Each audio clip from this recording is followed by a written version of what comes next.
Good day everyone! Today we have the 2025 Nissan Kicks e-Power. This is going to be a full in-depth review of the engine, the battery, the exterior, and the interior of the Kicks. So once again, this is PatrickReyesTV. Let's go and start.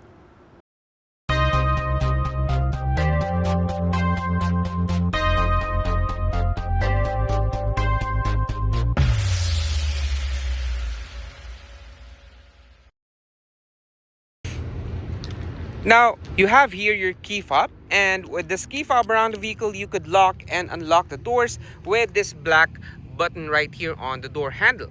So you just press this, and one beep means it's locked, and to press it again, you would have unlocked the doors. That's simple. And on the inside, you're greeted with plastic materials on the door sidings and some leather inserts on the grab handle, and as well as a silver accent right here. On the door handle, you have chrome accent as well. Door speakers right on the bottom, and bottle holders and storage space on the bottom part of the door sidings. Now on the seats, you're greeted with leather seat material, and it also has white stitching around the seats and on the armrest as well. The seats have manual seat controls. You have your recliner right here, height position adjustment, and your seat position control right on the bottom. Now let's go and hop in.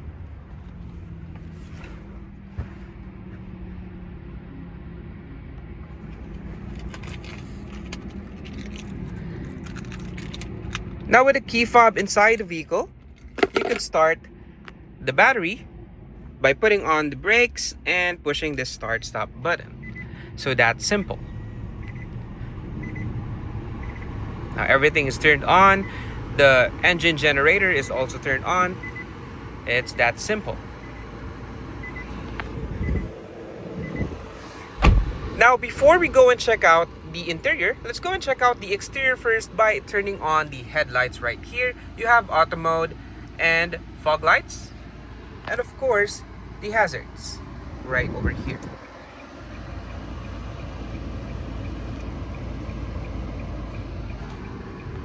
Now all windows are electrically powered, but only the driver's side window is automatic up and down.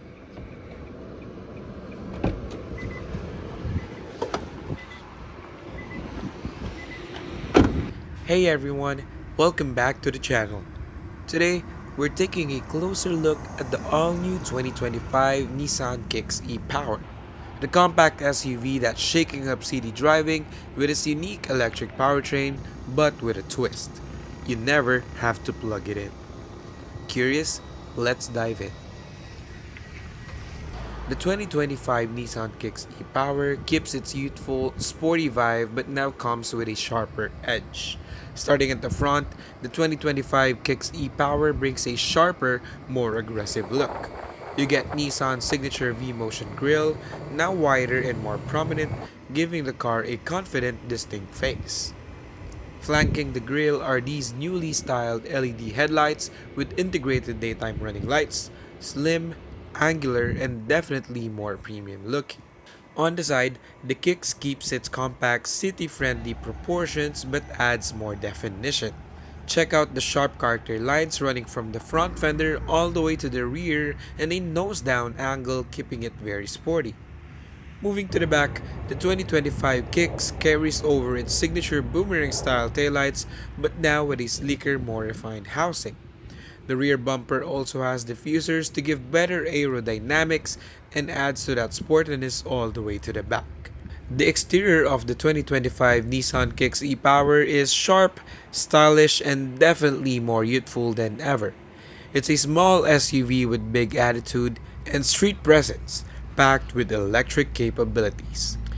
If you're in the market for an inexpensive electric hybrid, reliable and a well-known brand, the Nissan Kicks is for you. Though there might be a lot more options when it comes to the electric vehicles nowadays, but an electric Nissan is definitely not a wrong choice. So let's go and pop the hood and check out the battery and the engine.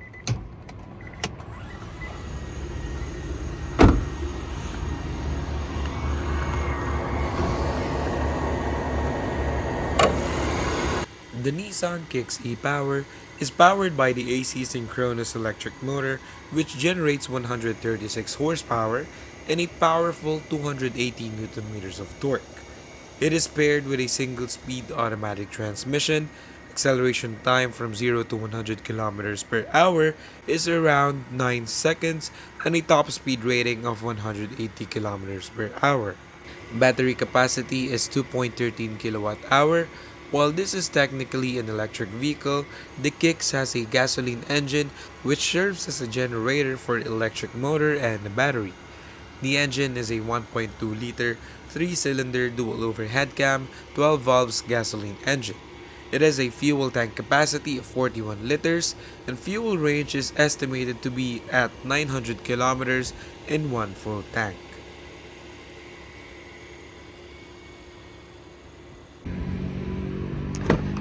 Let's go and check the interior.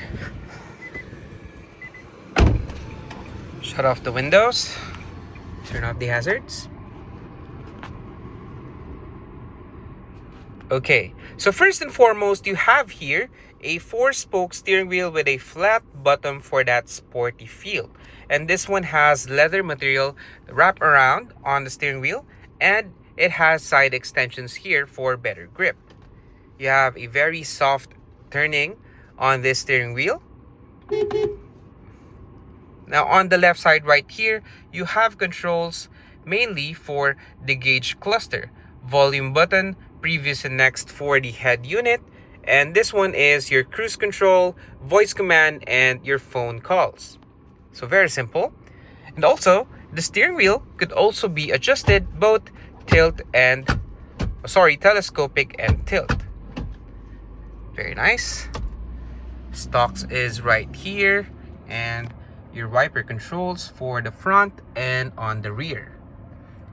Now for the gauge cluster right here, let's go and check out what this one has to offer. So first and foremost right here, you have your range of 91 kilometers, and this is your fuel bar right here.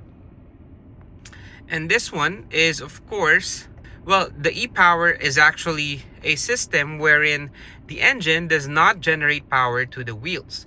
The engine or the combustion engine generate power to charge the battery that gives the power to the wheels. So let me clarify on that. So the difference between a hybrid vehicle and the e-Power is that the e-Power's combustion engine only generates charge to the battery, and the battery itself gives the power to the motors. But hybrid vehicles use the combustion engine and the battery simultaneously to produce power. So that's one difference. So this one doesn't need any plug-ins or any charging at home. It charges itself on its own without any wall chargers needed. So let me clear on that.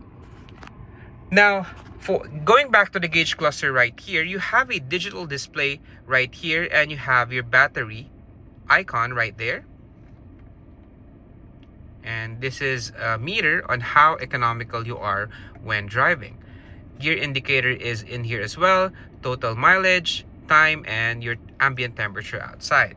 And this one is a classic speedometer, which we rarely see nowadays, so I really appreciate that we have one on this electric vehicle.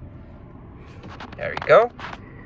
So going here on the middle, as you can see, you have leather materials right here on the center console, and right on this one you have 2 cup holders.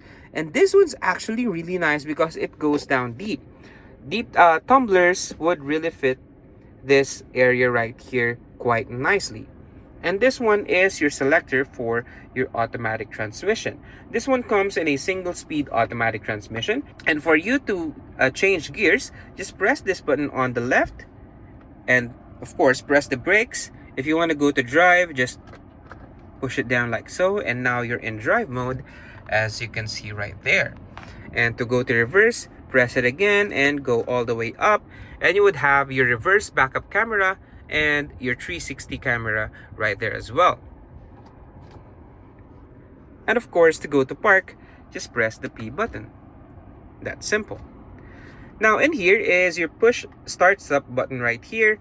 Different drive modes. So you have sport, eco, and normal. Now, sport mode actually gives you more acceleration and a very sensitive touch to the gas pedal, giving you a more sportier drive when driving this one. And of course, eco mode is the most efficient drive of all. So if you're that typical EV guy that you really want to save on cost, you might want to go on that eco mode and stick to that as long as you can.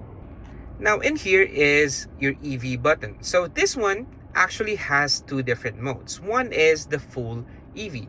Right now we are in full EV, meaning combustion engine is not working to charge the battery. So it all runs through the electric.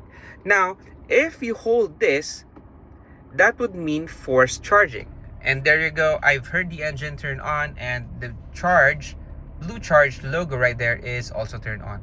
So what that does is it actually, from the name itself, it actually force charges the battery. Now, you might be asking, why do I need to force charge, or why do I need to, manually charge the battery? Doesn't that do it by itself? The answer to that is yes. The battery of the Nissan Kicks e-Power charges automatically when the battery reaches 30%. But if you're that kind of guy that, don't want to go, below 30% and already want to charge to, the maximum charge if you want to, you could always do the forced charging. Again, I would clarify on that one. If your battery reaches below 30%, you don't need to do the forced charging, and it would automatically charge the battery from the combustion engine. But if you're above 30%, it would not charge automatically, and you could have that manual forced charging, to have charging to your battery. So just turn that off, and you would turn off the combustion engine, and you're now running in full electric without the blue charge right there. So that's a nice, very easy to use actually. This is very good for those who are, very skeptical for the full electric thing and charging all the way. This one is safe. This one is self-sustainable. It could run without any wall chargers, or you don't need to go into different charging stations. This solves it all. So that's the power, or that's the technology of the Nissan Kicks e-Power.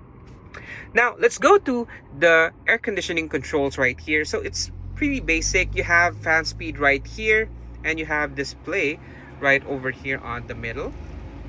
AC button right here. You have your temperature control and your one touch auto. On and off, rear defogger, different modes, front defogger, and your recircular vents. Now let's go and check out the head unit. Now this one, for the first question usually is, does it have Apple CarPlay? Yes, it does, but it needs to be plugged into the wire slot or the plug-in slot right here on the bottom. So, yep, Android Auto and Apple CarPlay is evident on this head unit. So let's check out the other features. So first and foremost, you have Bluetooth, of course, so you could connect your phone wirelessly and, contact your contacts wirelessly, and of course, play some music. And speaking of music, let's try listening to some music through this FM.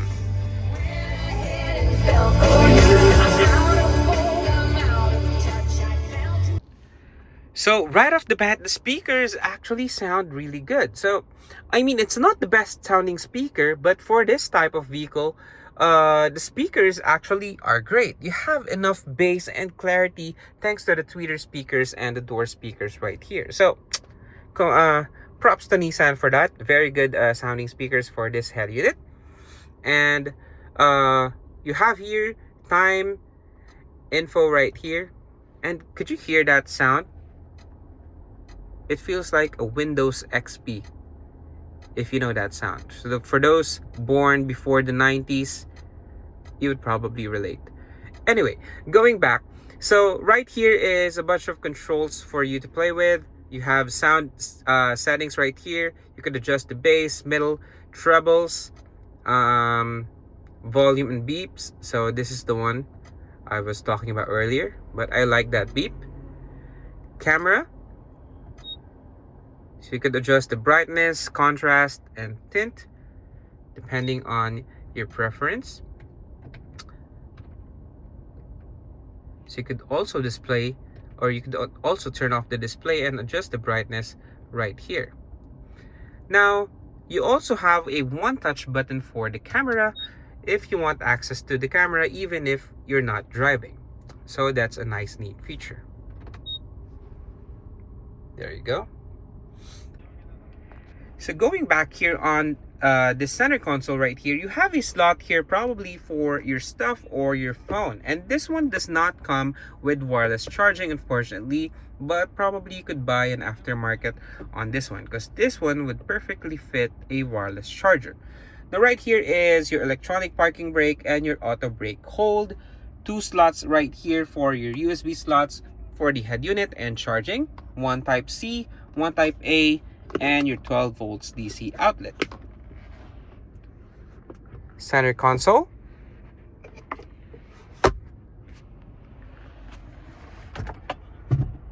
Plenty of storage right here. Now, for the dashboard right here, you have leather materials on the center, which adds to the premiumness of the feels of the dashboard. And also right here, you don't have it's plastic material given to that, but it's not actually feeling cheap at all. This one feels very solid plastic, and you know, it would really last a very long time. So props to Nissan on that one. And on top right here is your map lights. There you go. Window visors. No lights right here, so we would depend on this one. This one has lights though, but the driver's side, let me check on that one again. Yeah, the driver's side doesn't have window visors, but the passenger does have vanity lights. And on the left side right here is your traction control and your adjustment for the headlight beam right there. So you can adjust the level of the headlight.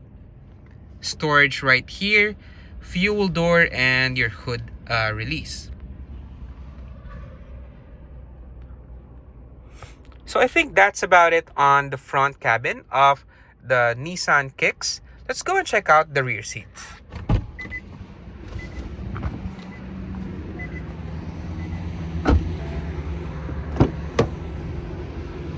Now on the back right here, as you can see, you have a very similar design as well as in the front. You still have that black leather inserts on this whole plastic black sidings on the door. Now you have door speakers on the bottom as well, automatic window controls, chrome door handles, and on the back they actually removed the silver accent right here. But you know, it's not that bad. You have great quality black plastic materials right here.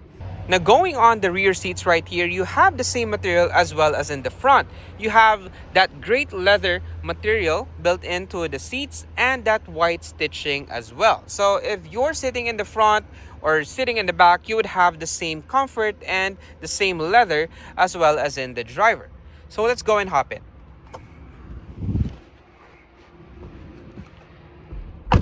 Now the seats right here is actually pushed all the way back for me to get that maximum view on the front. But given that you still have space right here, and you know, I would not drive with this state right here. I would probably push it a little bit further there, but nonetheless you still have space in here, quite good space, and headroom is not a problem at all. I am 5'8", so I have not a problem in here on the back. But one thing to note is that it's quite uncomfortable if you would have 3 huge passengers like me in here on the back. So 2 passengers is comfortable, 3 is a little bit on the uncomfortable side. So take note of that one. You do not have armrest in here, so that's plain and simple, but you do have 3 headrests right here. And also, as you can see, you have convenience of 2 USB charger right here on the back. So that's a nice touch, but it would have been better if this one is in type C. Map lights, grab handle right here. And here's the view of the 2025 Nissan Kicks e-Power front cabin. So it's basically a Japanese plain and simple Nissan right here that's ready to be a daily car and a very efficient car for you to use every day. And look at that interior. Well, we've seen a lot of Chinese vehicles that, you know, are really modern and a lot of tech and here and there, and it's kind of missing the simplicity of a Japanese vehicle like this. So nothing much going on around here on the rear seats. Let's go and check out the cargo area.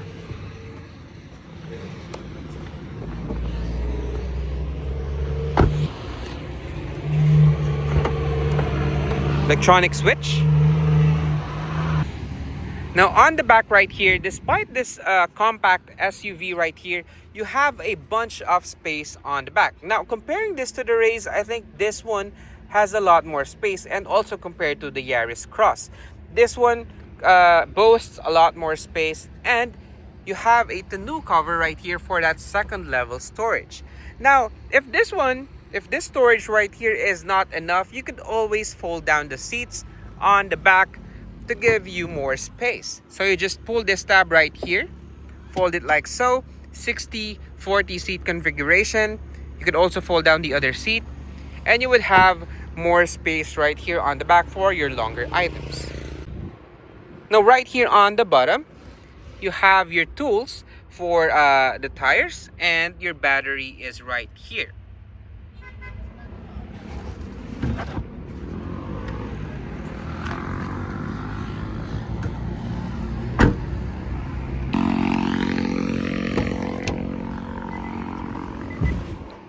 Can you hear that beep? That beep is the sound of a Japanese vehicle, which I really miss. So that's nice for Nissan to put in. Now, I hope you enjoyed the full review of the 2025 Nissan Kicks e-Power. There's a lot more to come, so please do subscribe, share, and like my videos. This is PatrickReyesTV signing out.